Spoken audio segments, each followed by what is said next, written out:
Hey, what is up, mortals? It is Trina here with a new video for you. Welcome to What If Deku Met Ryoko Part 16.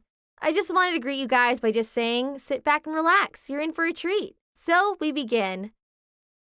The members of 1A stood before the Pussycats and Aizawa at the entrance of the campgrounds. All of them were exhausted and battered from their time in the Beast's forests. Congratulations on your marvelous performance! You kids did much better than we thought you would. Especially you four. Pixie Bob pointed her cat's gloves finger at Midoriya, Bakugo, Ida, and Todoroki. The four boys were a little put off by the pro hero's attention. Izuku had noticed something strange. A young boy who was standing behind the Pussycats. He had a look on his face somewhere between disgusted and annoyed. Speaking of kids, who's that boy? The green teen pointed at the boy. Oh, this is my nephew, Kota. Say hello to everyone, Kota. The boy said nothing. He just stood there with the same unpleasant snarl on his face. Izuku walked over to the boy and extended his hand. Hi there, my name is Izuku Midoriya. The boy ignored Izuku's hand. He balled his fist and delivered a full-force punch to Izuku's lower half. The boy figured that this would cause the green teen to crumble to the ground in pain. However, it did not. Izuku stood up straight as if nothing had happened. Kota retracted his hand and clenched it, clearly in pain.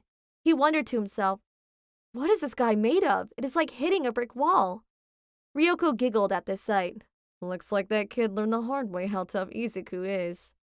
Ashido, who was standing close by, said, I knew he was strong, but then I'm even impressed by that.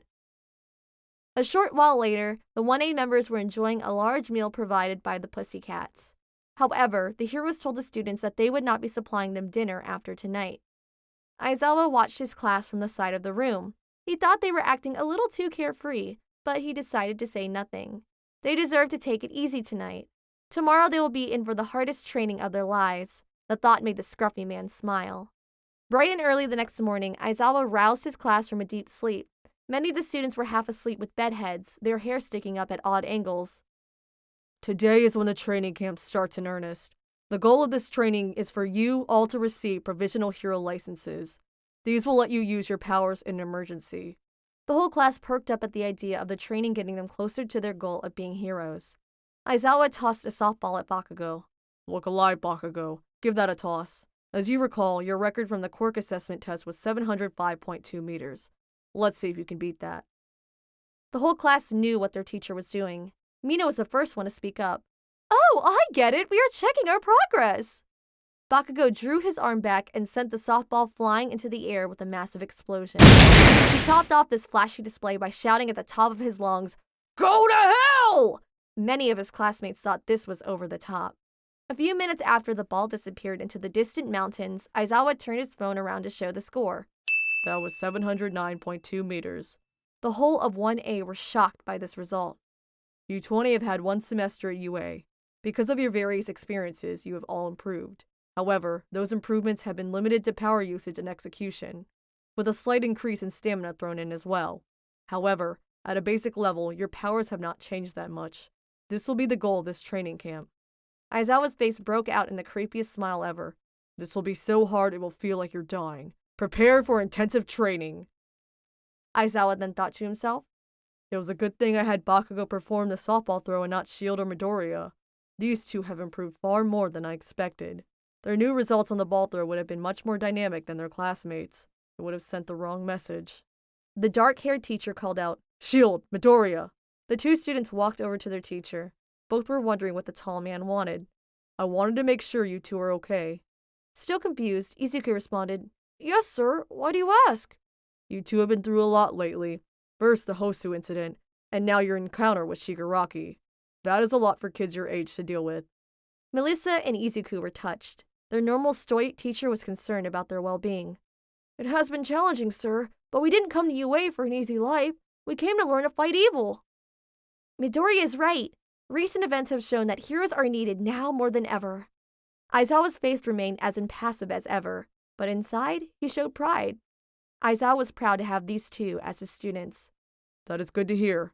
Now how about your training? The scruffy man turned his stern gaze onto Melissa. Shield, I have been informed that your power has had some interesting presentations. That is true, sir. I don't really know why they happened, but I have been working to control them better. That is good to hear. I want you to work on increasing the amount of power you can use without using your support items. I want you to work with Kirishima. By bashing him repeatedly, both of your quirks will improve. Yes, sir! The eager girl ran off to start her training with the spiky redhead. Aizawa turned to Izuku. Midoriya, I hear you can transmute matter now. Yes, sir. However, I see the amount is very limited. Focus your training on increasing the amount of material you can transmute. I have asked Pixie Bob and Yaoyorozu to work with you to that end. Yes, sir! Izuku then also got to training. Class 1A went hard at it. They found that Aizawa was not kidding about the training being hard. Many of the students felt like they would pass out or worse from the strain. At some point, 1B joined the fray. As the sun was setting on the second day at camp, the two classes felt as if every muscle in their body had been ripped apart. They were then told that they would have to prepare their own dinner. The only one who didn't see this as more work was Ida. As usual, the bespectacled teens saw this activity as an opportunity to improve their heroic abilities. After the food was prepared, Izuku decided to take some food to Kota. The small boy showed only anger and irritation at this action. As Izuku spoke with Kota, he remembered the previous day. Kota had stopped the pervy Mineta from spying on the girls in the hot springs. Unfortunately, the boy had fallen off the wall, but Izuku caught him. The green teen's Jurian powers told him that the boy was fine, but the fall had caused him to pass out. Izuku took the boy to Mandalay to get him seen. The kindly hero then told Izuku why Kota hated heroes. It turned out that Kota's parents were heroes. Both of them were brutally murdered while protecting civilians. This event led the dark-haired boy to hate the very idea of quirks and heroes. Izuku wanted to say something, but didn't know what. He left the food and went back to join his classmates. Outside the camp, a group of villains gathered. Ill intent on their minds. Many of the members wanted to attack immediately. Dabi told them to wait. The planned time of attack had not arrived yet. Back in the campgrounds, the students of 1A and 1B had just completed another exhausting day of training. All the students felt like they were going to pass out at any moment. While they were all preparing their dinner, the pussycat known as Ragdoll made an announcement. After you all eat, we will have a surprise for you. We are going to hold a test of courage. Several of the students thought that this just seemed like more work, and in the dark no less.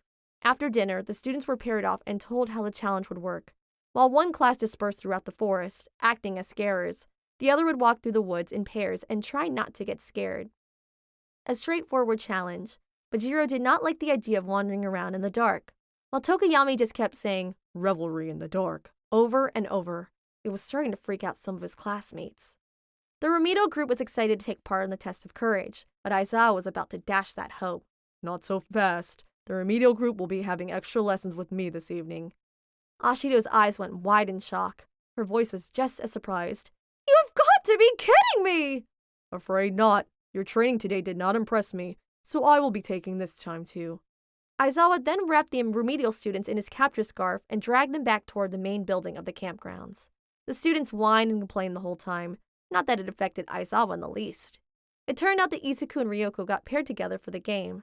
This made the two happy. They had not been teamed up together in a long while. The two waited in line for their turn to enter the forest. The night became heavy with smoke. A blue light could be seen in the distance. This caused the pussycats to become very concerned. Suddenly, two villains appeared out of the woods. A loudmouthed lizard man announced them. I am Spinner. This is Magna. We are warriors for the League of Villains Vanguard Action Squad. We have come to destroy all unworthy heroes, in keeping with Stain's will. Ida thought to himself, so these are the ones that Stain influenced. The pussycats told the remaining students to get back to the main building. The students' safety was their #1 priority. Izuku looked around and noticed something important. He looked over at Mandalay with a concerned look. Mandalay, where's Kota? Honey is a free browser add-on available on Google, Opera, Firefox, Safari. If it's a browser, it has Honey. Honey automatically saves you money when you check out on sites like Amazon, Papa John's, Kohl's. Whenever you shop, it's a good chance that Honey can save you money. All you have to do when you're checking out at these major sites, click that little orange button and it will scan the entire internet and find discount codes for you. It takes 2 clicks to install Honey. Now anytime you check out, Honey will scan the entire internet and find coupon codes for you. If there is a coupon code, they will find it. And if there's not a coupon code, you can rest assured that you are getting the best price possible and there literally is not one available on the internet. If you install Honey right now, you can save like $50 to $100 on your shopping, doing nothing. There's literally no reason not to install Honey. It takes 2 clicks, 10 million people use it. 100,000 5-star reviews.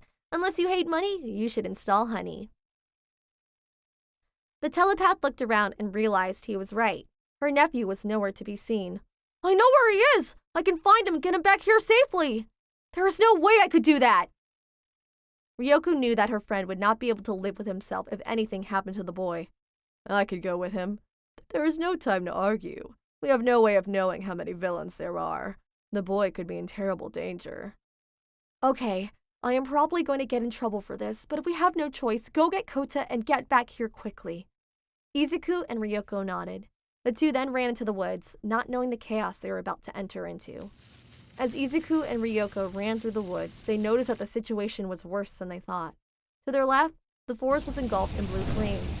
The fires were so hot that the two could feel the heat even from a distance. And to their right was a cloud of gas. Add in the villains at the campgrounds, they were in big trouble. The two students came to a stop to figure out what they needed to do. This is bad, Ryoko! No joke. My Jurian sensors are telling me that mist is made of poison. That fire is also dangerous. Where's the kid? Izuku closed his eyes and used his life sense to find Kota. Just like I thought. He's on that mountain over there. This is where his secret hideout is. He has a secret hideout? It's a boy thing. All right. That mountain is nowhere near the fire vapor cloud, so that is good. You should go after the boy. I will head toward the cloud. Izuku got a worried look on his face. No, that would put your life in danger! Ah, it is nice to know you're worried about me, but don't waste your energy. My body is immune to most poisons, and even if I am not immune to this poison, my healing ability should knock it out quickly. But what if it doesn't? No time to worry about that now. Our classmates need help. Who knows how many are trapped out there? Okay, but be careful. Same to you. Get the kid and meet up with me as quickly as you can. We are going to need your healing ability. The two nodded at each other and went their separate ways. Meanwhile, Kota was face to face with a gigantic villain Muscular. The villain strided toward Kota with murder in his eyes. The large man raised his arms above his head, ready to smash the child. He would have succeeded, but as the blow was about to hit the boy, a field of energy surrounded Kota in a protective bubble. What is this? Muscular tried to break the barrier by hitting it harder. This only caused him to become blinded by a flash of light from the energy field. Suddenly, an unseen force grabbed Muscular and sent him flying into the side of the mountain. Kota wondered what was going on. In the next moment, Izuku appeared next to him. It's you. What are you doing here? I came to save you, Kota! What are you going to do? That guy killed my parents, and they were pro-heroes. There's no way a student could take out a monster like that. Izuku responded in a voice that sounded calm, but was seething with anger. I thought he looked familiar. He turned to the villain. Are you the one who killed the heroes known as Water Hose? Muscular got to his feet and looked at the small boy. Water Hose. That is a name I haven't heard in a long time. They are the reason I have this fake eye now. So they were your parents, huh, kid? They were a pair of weaklings, too. Shut up! It is because of insane people like you that the world does not make any sense! Kids are always ready to blame someone else. I didn't kill them because I hated them or anything. I just wanted to kill people and they got in my way. Their deaths were the result of all of us doing our best. This response angered Izuku. This guy had ruined a young boy's life and would take responsibility for it. He did not have time to ponder that thought. Muscle fibers started to appear through the villain's skin and surrounded his arms. The giant then charged at Izuku and Kota with his fists raised. His powerful blow would have hit the two if Izuku had not raised another barrier. Izuku watched as the villain slammed his barrier repeatedly. The green teen went to grab Tenchi. He remembered that his sword was back at camp. Aizawa had not allowed him to use it during his training, and he ran out into the forest so fast he didn't have time to get Tenchi. Izuku was going to have to face this monster of a man barehanded. However, Izuku looked at the ground. It consisted of rock.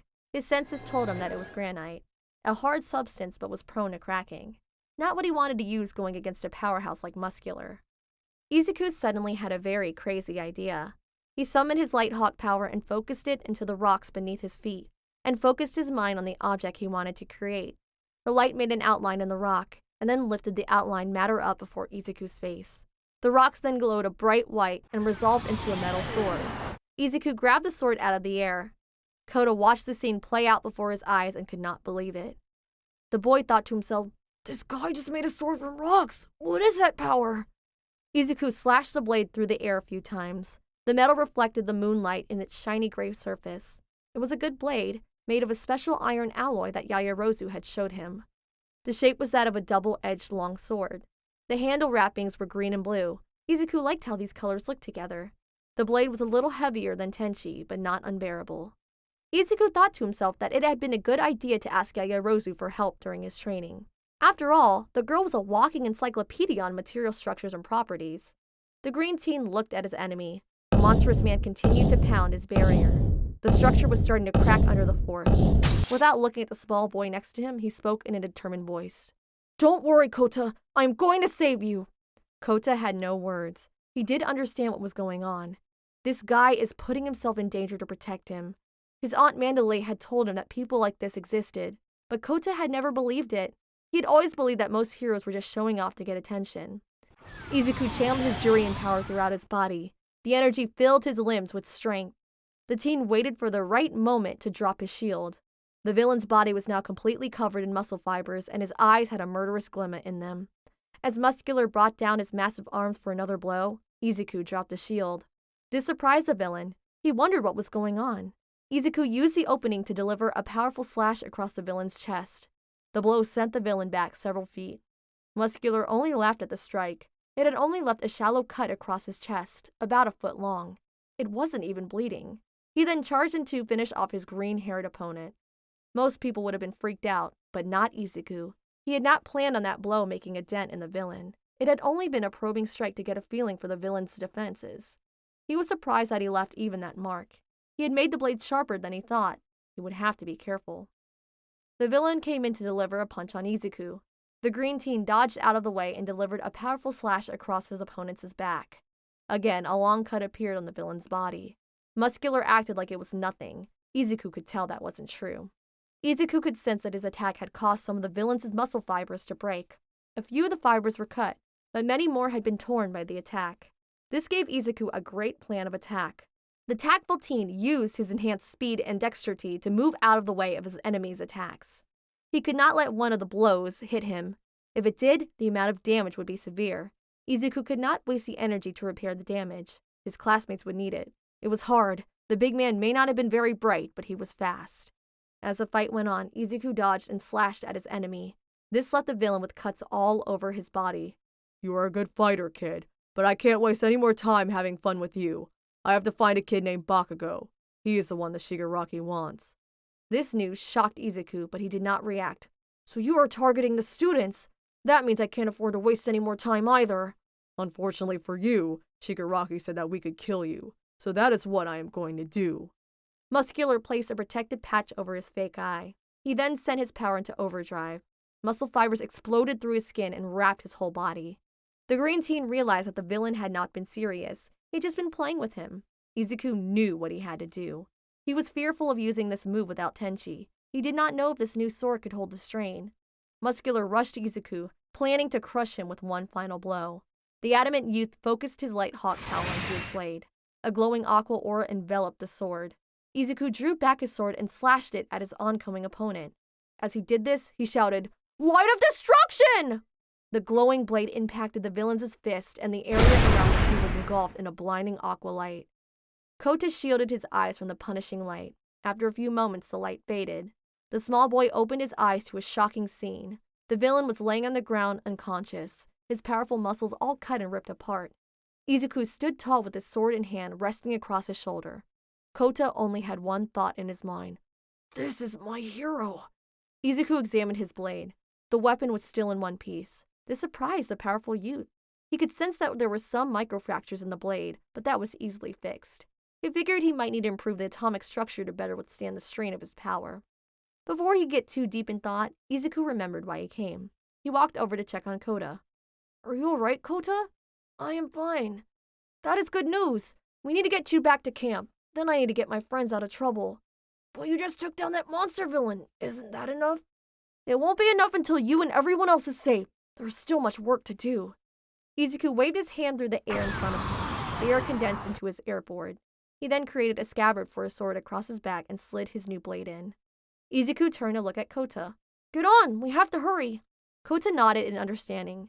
Izuku lowered the board closer to the ground so the child would have an easier time getting on. The team climbed on the construct behind Kota. The two then zipped off into the forest at high speed, missing trees by only a few inches. Shouldn't we be flying over the forest instead of through it? We would be under normal conditions, but these are not normal conditions. There is a massive poison cloud that covers much of the forest. We do not need to fly through that. Another problem is the fire raging through the woods. Because of those facts, flying low is the best bet. I see. The two had flown halfway back to the campgrounds when Izuku saw Aizawa running towards him.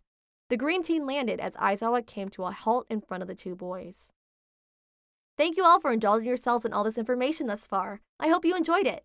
Now there are a few more things that I'd like to go over before the video ends. Firstly, I'd like to thank our patrons, Beady Flames, Ethan Davis, Terry Chills, Shifter Melees, Adam Zagil, Zill, XAV Beto 3, and Joshua Phelps. Secondly, I also like to thank all of our YouTube members, Toy Acosta, Rob the King, Sith Lord 906, CF2364, and Knuckles, Remu Tempest, Angel Wars, Donald C. Stewart, Brian Greer, and Demonized Fox.